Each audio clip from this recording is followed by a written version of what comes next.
the ultimate luxury is health and lasting health. Am I wrong? You have to be healthy to enjoy all aspects of life. Cardiovascular diseases are the most common cause of death all over. We have a hard life as doctors. My father got seriously sick with a heart disease.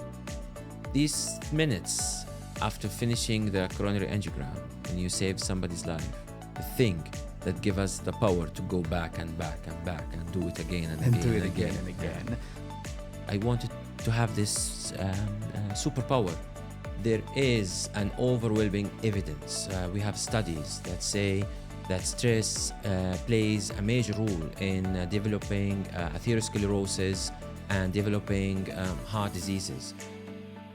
The best diet is the balanced diet. People who are eating too much carbohydrates. After the age of 40, working out and being active is a must. Artificial intelligence is not anymore a future. It's a present. We use it on our daily basis practice. AI integration in medicine has changed the game. It's a game changer.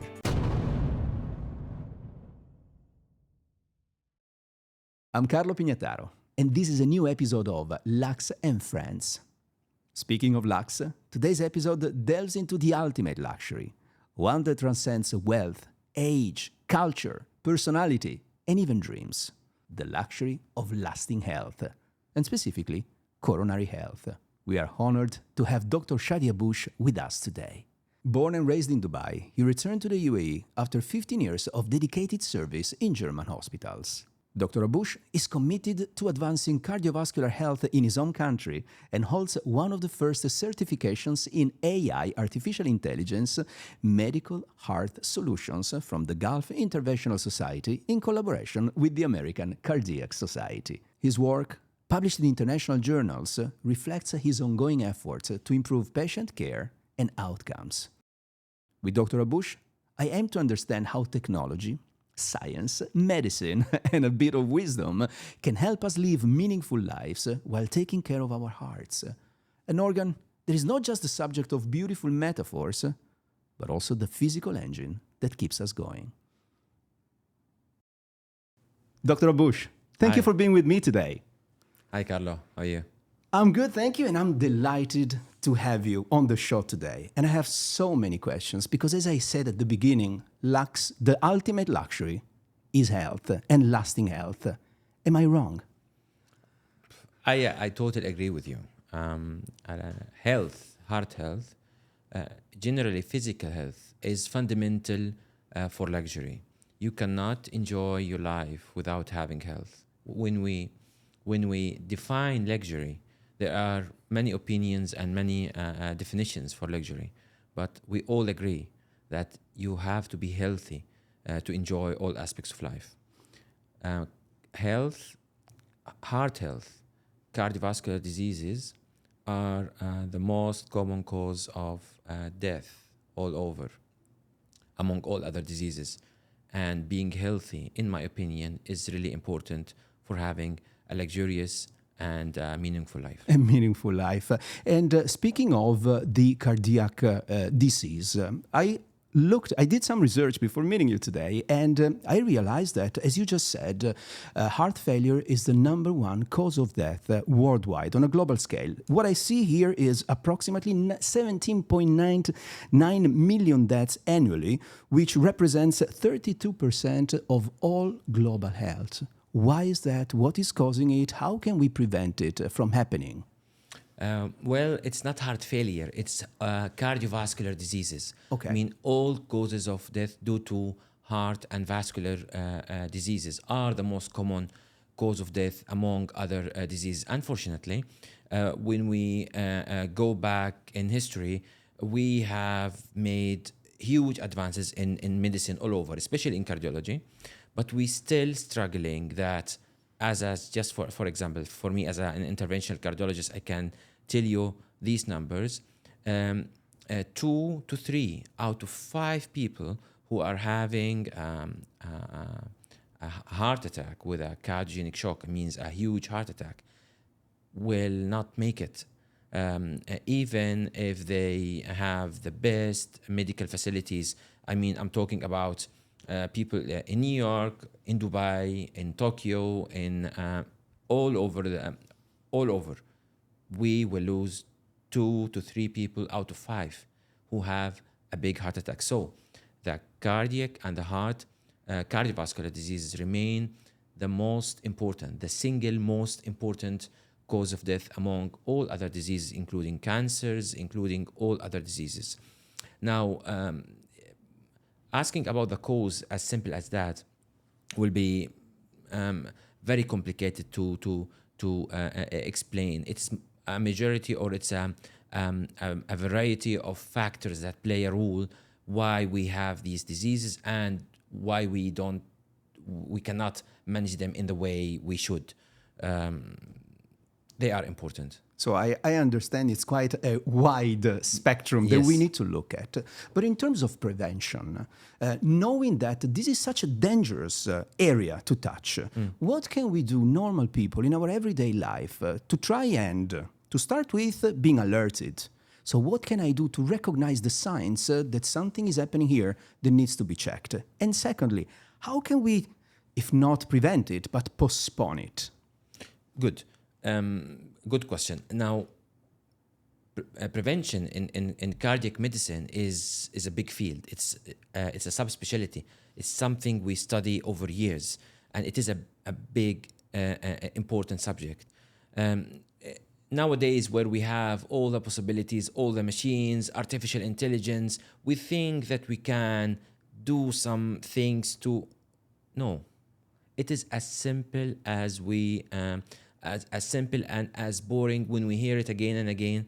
It is a healthy lifestyle and balanced diet, avoiding stress, not to smoke, remain the most important things we can do to prevent a future heart attack. I keep saying that if we want to talk about numbers, about risk factors and numbers, a positive family history, a family or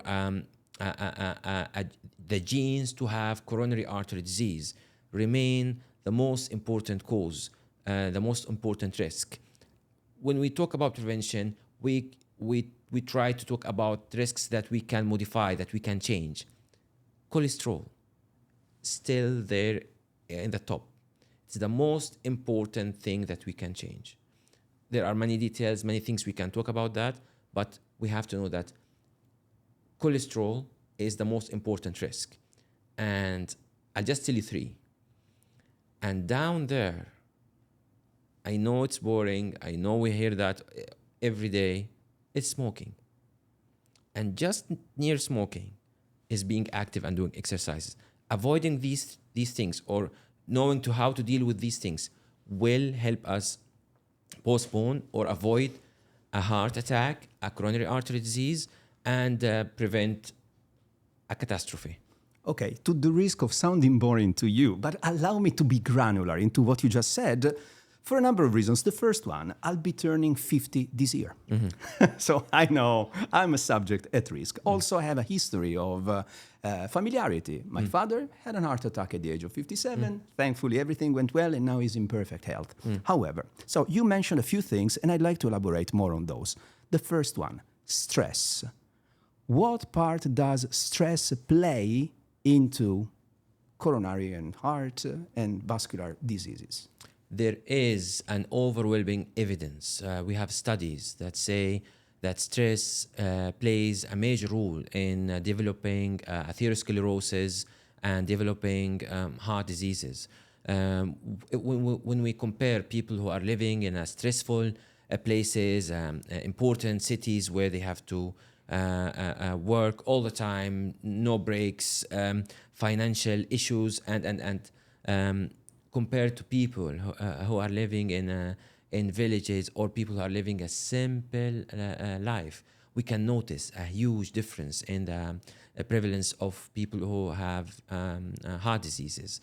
We know that we have overwhelming evidence that stress itself will cause also heart failure, which is the problems in the function of the heart, pumping, heart pumping the blood to your body. We know for sure, and we have evidences that if you have stress, you will not be able to sleep.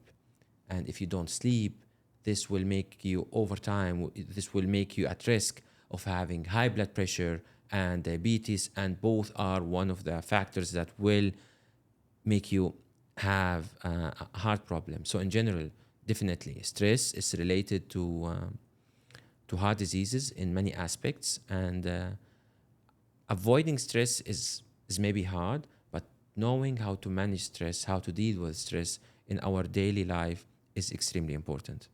That's funny being in Dubai, because this is home of some of the most successful people in the world, home of billionaires and multimillionaires, and I assume many of them are stressed and you see them on a regular basis. Am I correct? 7, 8 out of 10 patients visit me in the clinic, especially young men and women. They will start a conversation. I have high stress. I'm burned out. I cannot go to work. Lots and lots and lots of stress. This is actual problem. I wrote in a newspaper recently talking about young men and women in Dubai who are suffering from stress because they cannot manage the breaks, the free time, the relaxation time, and work. This is extremely important. Based on your clinical, but I would also say human experience, what does it take, especially for successful people, right? People who are doing well in their life. They have a lot of stress because they have a lot of pressures, because they have many responsibilities, because they are successful at what they are doing. What does it take for them to realize they have to manage this level of stress and change their habits? Does it have to be an event? Something bad that happens to them for them to finally realize it's time to take it easy? I can answer this question with two things. First of all, I believe managing stress and time will make you even more successful. Will give you more time to think and to replan. Myself, I remember my best stories, my successful stories happen in the beginning of the week or just after a holiday, after a period of just relaxing and rethinking and replanning. This is one way of thinking about it. The other thing is, in my opinion, whatever success you achieve without being healthy, without having a healthy heart, you will not enjoy it. It will have no meaning, and also preventing the problem before it happens. It's an old saying: prevention is more important than treatment.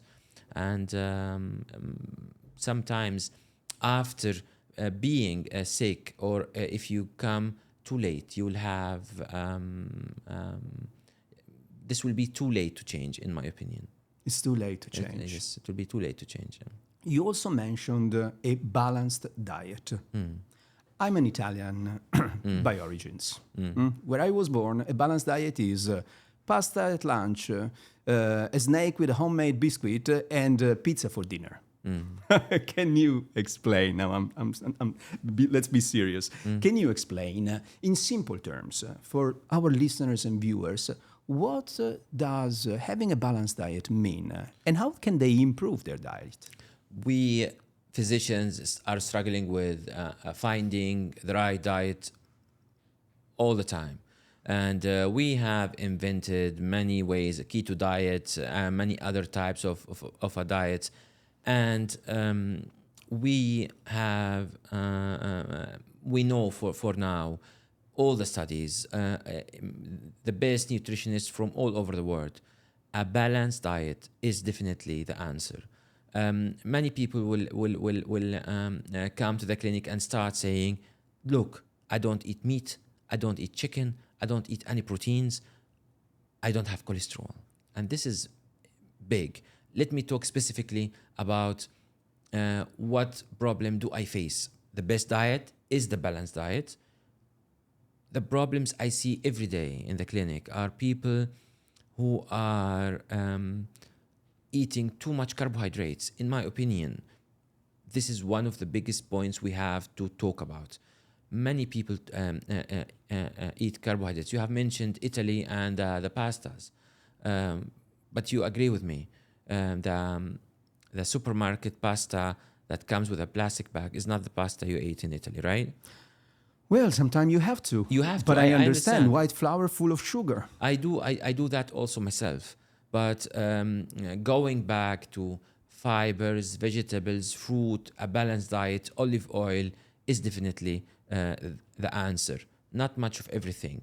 Don't cut carbohydrates 100%. Don't eat excessive carbohydrates. Eat small portions of food many times during the day.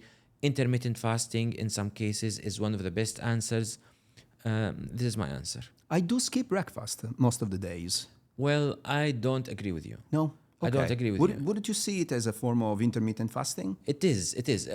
Skipping some hours not to eat. If we say the best module for intermittent fasting is 16 hours of fasting, 8 hours of eating. Let's say we start at 1 and we stop eating at 8, 9. And the best thing is to start also to know what to eat during these 8 hours.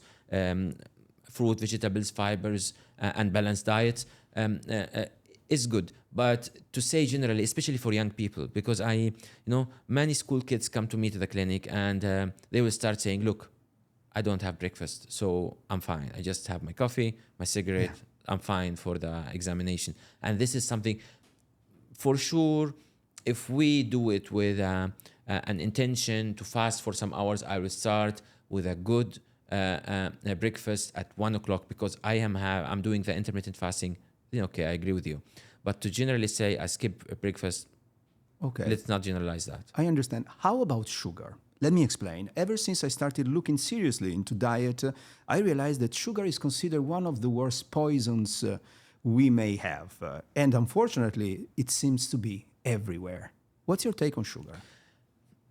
Well, I'm not refined good. Sugar, that is. I'm not good in history, but if we go back to 200 years ago, American women used to hide sugar for opportunities or for special occasions, and just hide it. They will open it like something magical, and they will try it on special occasions. And if you look nowadays, it's everywhere. It's everywhere. People are eating sugar everywhere in our food, in our junk food. Many workers are here in this active city. They need to eat from the restaurants. Please check. Eating sugar is really a huge problem. It's a huge problem. So we should try and avoid it. Yes. I have a personal question for you. Please. Why did you choose the heart as your specialty? What drove you there?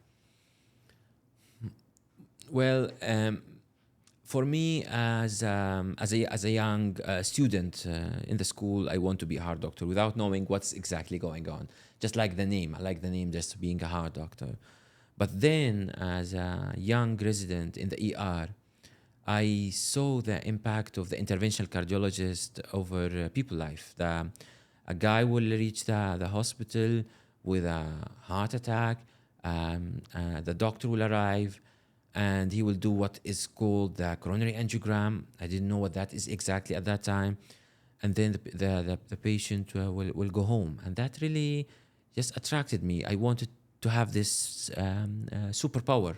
I want to be that hero. And with time, my father got seriously sick with a heart disease.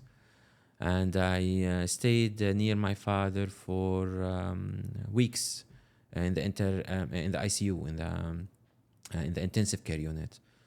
And that gave me also another side of me, like just know how to, what every day, Carlo, I just stood there near my father, and he couldn't talk, he couldn't speak. And I'm a doctor myself, and I just waited for the people to reach my father's bed. In the ICU, the doctors will come to bed 1, bed 2, bed 3, and I just stood there and waited for the doctors to come and tell me good news. I mean, and this made me like I wanted to have also my journey in heart medicine.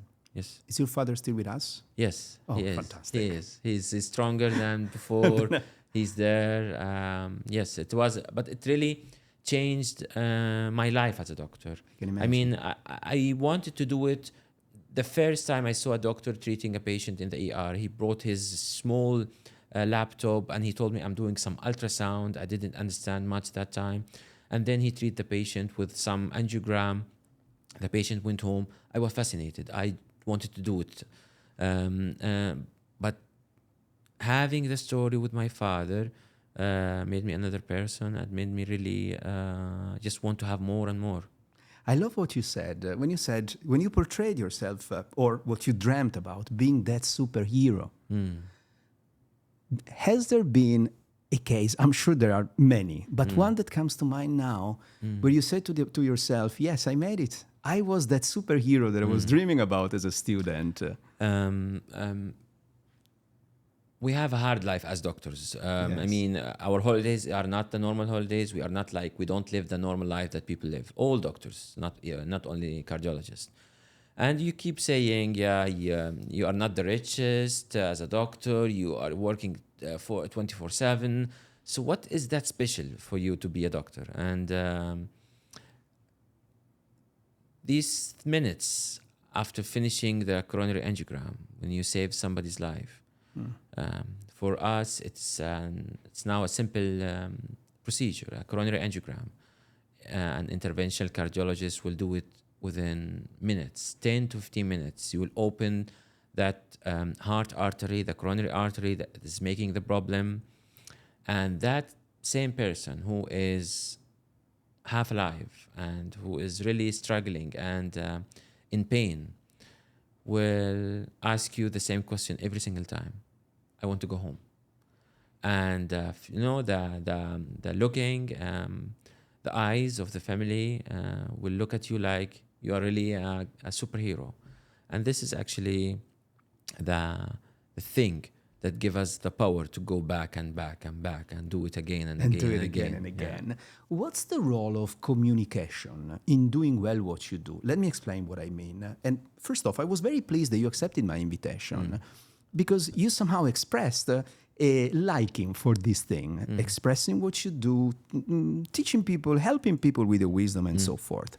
But how important is communicating well with patients so that they can understand and perhaps embrace your indications so as to improve in their health?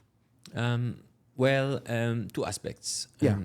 One is I started talking about we made a huge change in the cardiology medicine. It's one of the fastest growing fields in medicine. What I studied in the university, just an example, what I studied in the university as the cardiology has nothing to do with what we are doing nowadays. So fast Wow. is that. So over 10 years, everything is changing. But still, one thing is a game changer, time. For us, cardiology, time is a game changer. So for me to talk to Carlo today, for people to understand what is the importance of giving the attention for the heart and heart health is extremely important. Talking about the best, most complicated, sophisticated medical center in the world and a normal, simple village clinic. Both will have, in many, many cases, in the heart diseases, almost the same outcome. If we are talking about time, if you reach early, we will save you. If you reach late, we cannot do much, even with the most advanced technologies. That's why, for me to communicate, to tell people about the importance of prevention, of having a healthy life and having attention to these signals is extremely important. What are these signals? Well, these signals are the following. As simple as that. Small words can change your life. If you have chest pain, go to the next emergency department, to the next ER, and write an ECG. Ask them to examine your chest. They will do an ECG, they will do a blood test, and everything will be fine. I'll tell you just one story, just to make the image easier for you to understand what I'm talking about. Usually I meet my patients after heart attack. A patient will arrive, I don't know him, and my first thing I'll tell him, look, I'm sorry, I believe what you have is a heart attack. I need to take you to the cath lab to save your life. And they will say, okay, and then the journey will start. I will know him, and then the treatment will go on and on. I had another story. I met a guy who had some chest pain, and he kept saying, something is weird in my chest. Something is weird in my chest. My father died with a heart attack. My uncle had the same thing. Please do anything. I told him, let's do it. We did the blood test, we did an ECG, and we reached an important step, which is the CT scan. A CT scan is just like many pictures taken one after the other of the heart in many levels, the same time from different angles, and we use the computer to do a 3D, a three-dimensional view of the heart, where we can see if there is any blockages, any narrowings, any changes, any plaques, any cholesterol in your coronary arteries. This will take 10 to 15 minutes, and this will give you not only the answer about narrowings, it also gives you an idea about what's called the calcium scoring, which is something extremely important to know about your future life and future longevity and what's going to happen with your life. Anyway, so I planned for this for my patient, Mr. M, the CT scan, and he's kind of like, you know what, I'm busy, I'm not gonna do it. He leaves the hospital. Then he's asking me again after a month, please, can you do the CT scan? I have to reopen and do this and that. I do it again. He calls and says, so I'm sorry, I'm busy, I'm not going to do it. This happens maybe 2-3 times. And then I remember that day when we had in Dubai, that day where all the roads are closed. Yeah. That training day. Yeah.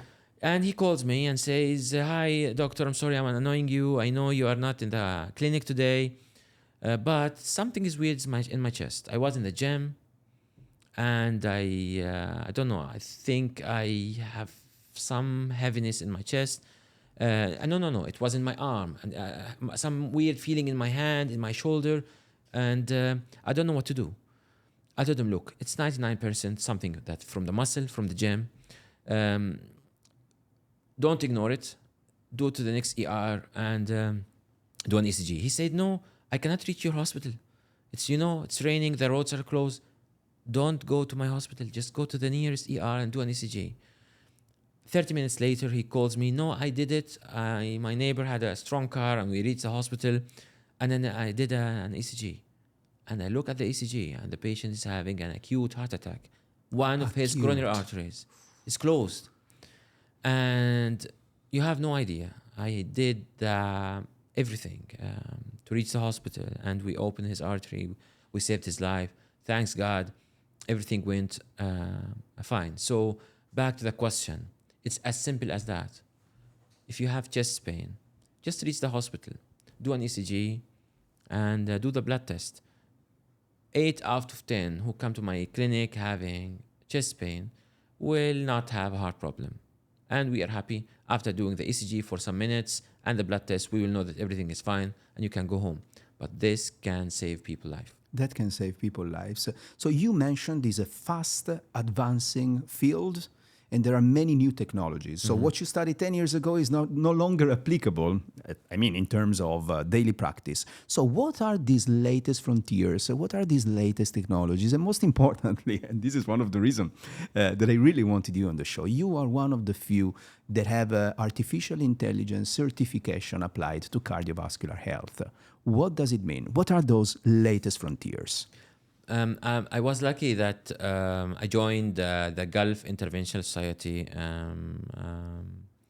We had the first of a kind artificial intelligence medical solutions courses over a year with a cooperation with the American Heart Association. It was actually a great year. Artificial intelligence is not anymore a future. It's present. We use it on our daily basis practice every day. AI integration in medicine changed the game. It's a game changer. AI can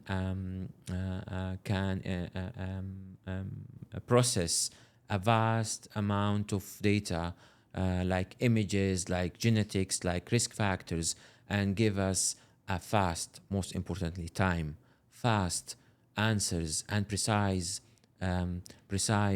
treatments and precise diagnosis, much more than human practitioners, human doctors.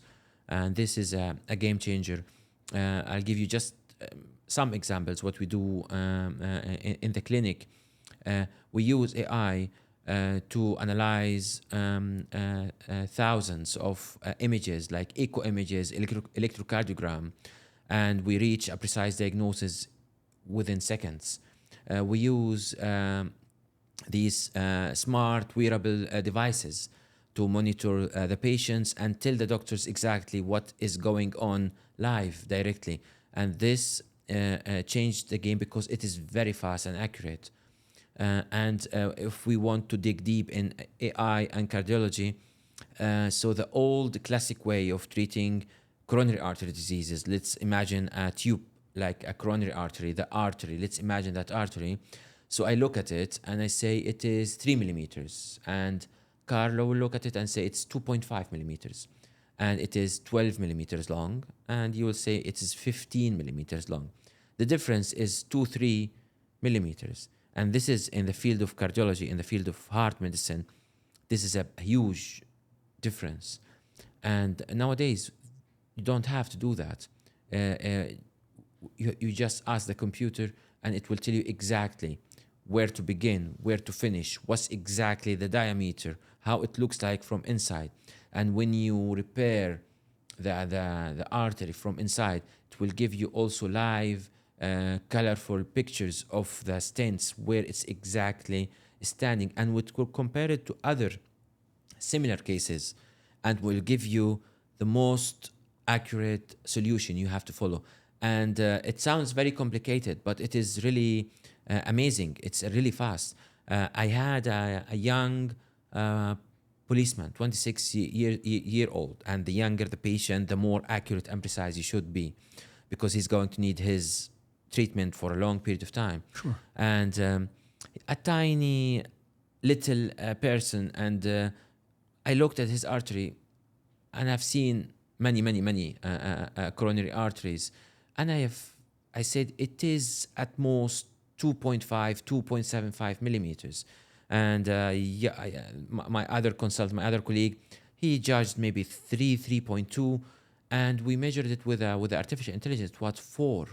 We are talking about 1.5 to 2 millimeters difference, and this could have made a catastrophe for this patient life. So AI has changed the game. Wow. I have a doubt. I have been working, experimenting, even playing with artificial intelligence, and more specifically, large language models, ever since ChatGPT was born, or at least was made accessible to people like us.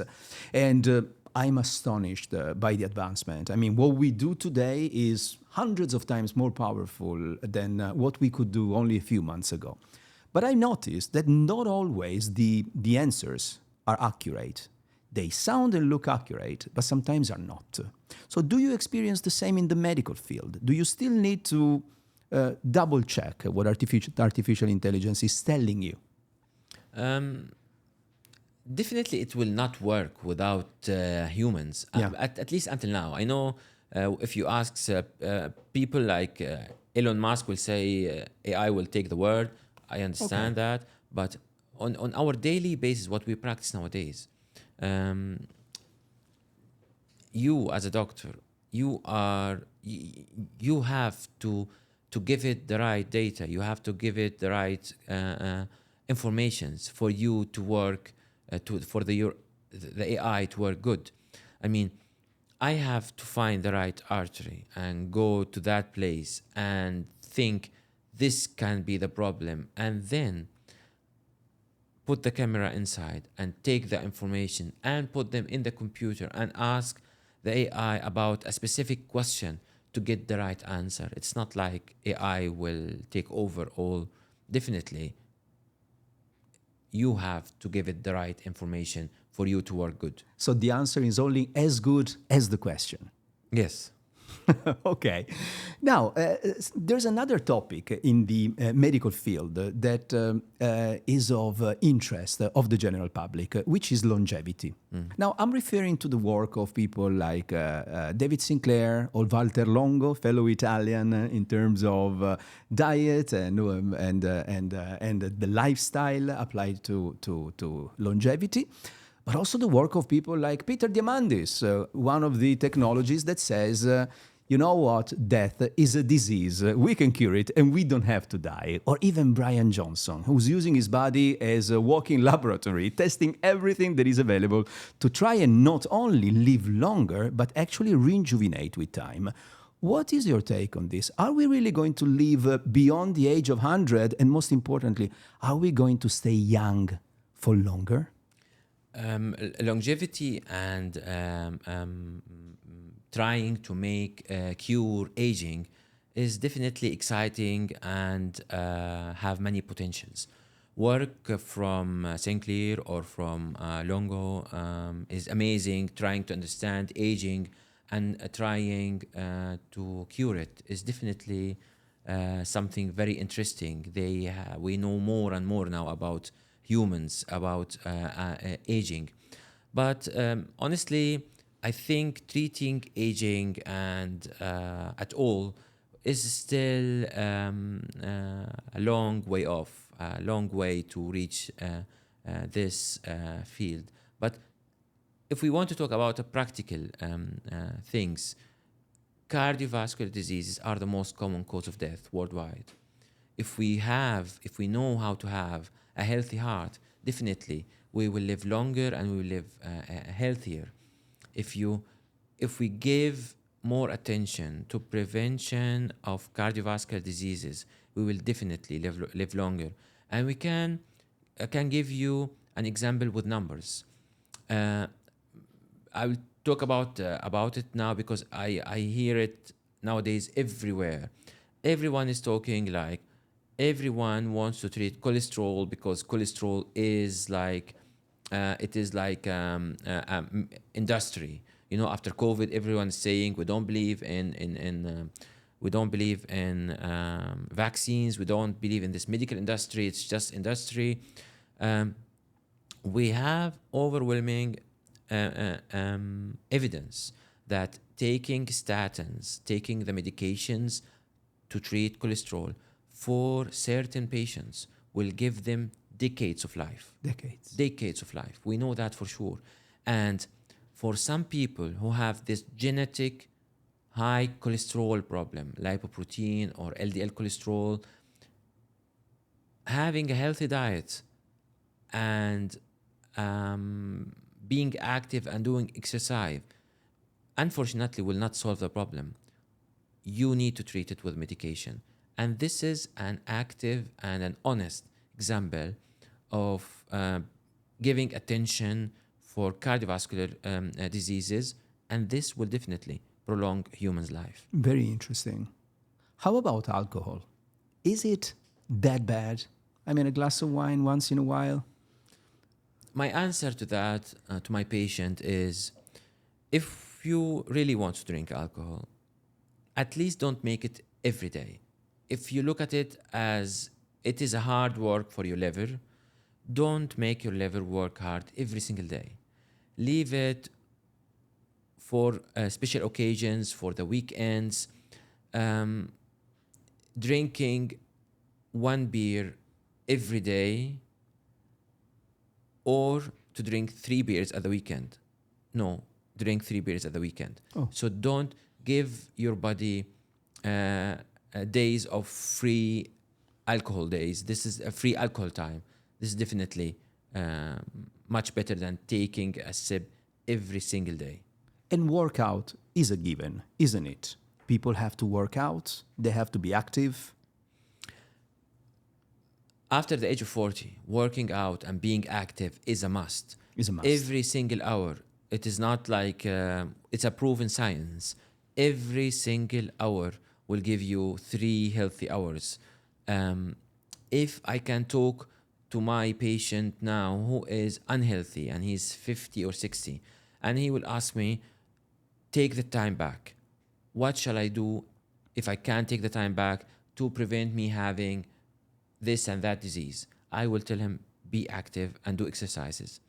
According to the American Cardiac Society, doing a 90 to 120 minutes a week of stress exercises is definitely a must for everyone who's above 40, and even for younger people if they can, especially for people with a positive genetics for cardiovascular diseases. As we are heading towards the end of this interesting conversation, I always aim during my podcast to get to know the person behind the profession. So can I call you Dr. Shady now? Yes. Dr. Shady.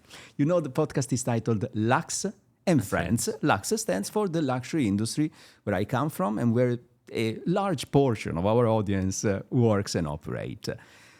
Do you have a relationship with the luxury industry? Do you enjoy? Do you have a taste for those luxury things that, in our view, make life better? And if you do, what are the things that interest you?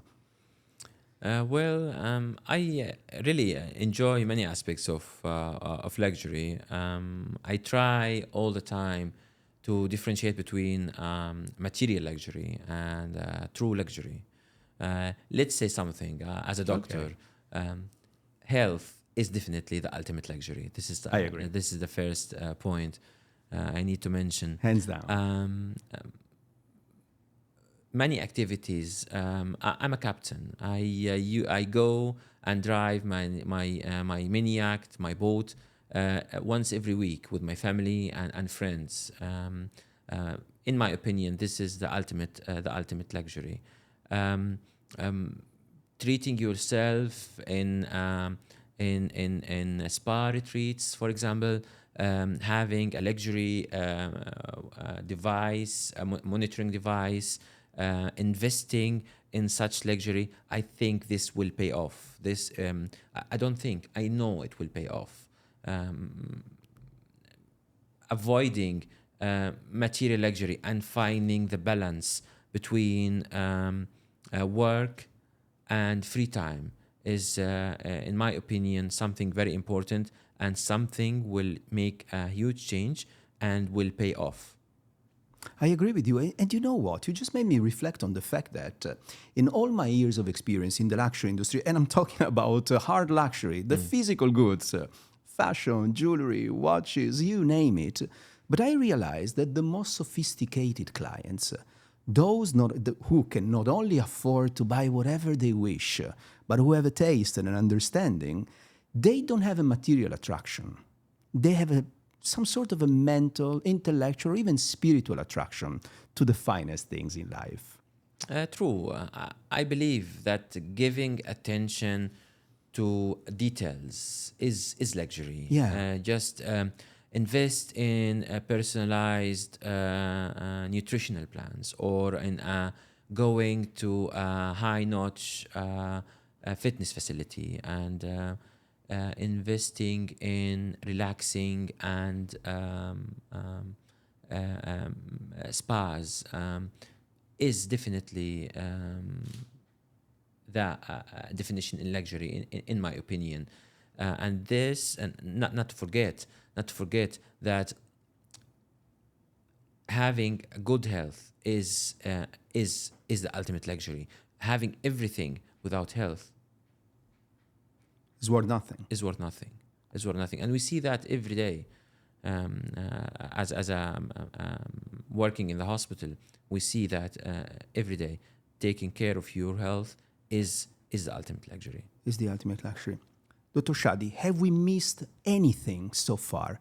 Is there anything else important that our audience need to listen to in order to have a fulfilling, long, and healthy life?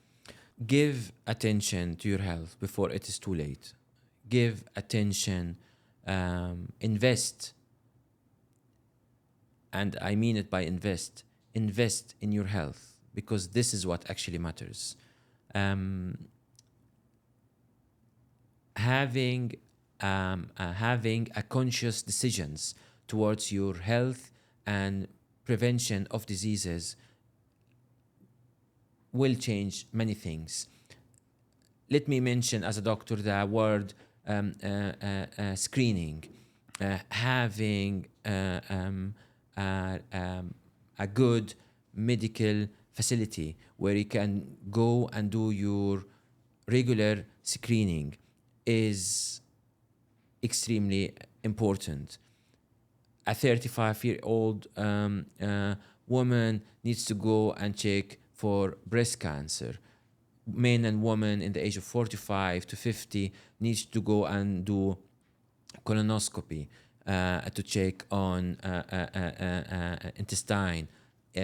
Men needs to check on the prostate in the age of 45. I know this sounds boring, we hear it every day, but these things will make a huge difference and impact in our life. Health is fundamental for luxury. Only with health you can enjoy other aspects of life. I couldn't agree more. Dr. Shady Habboush, thank you very much for being on the podcast. Welcome, thank you.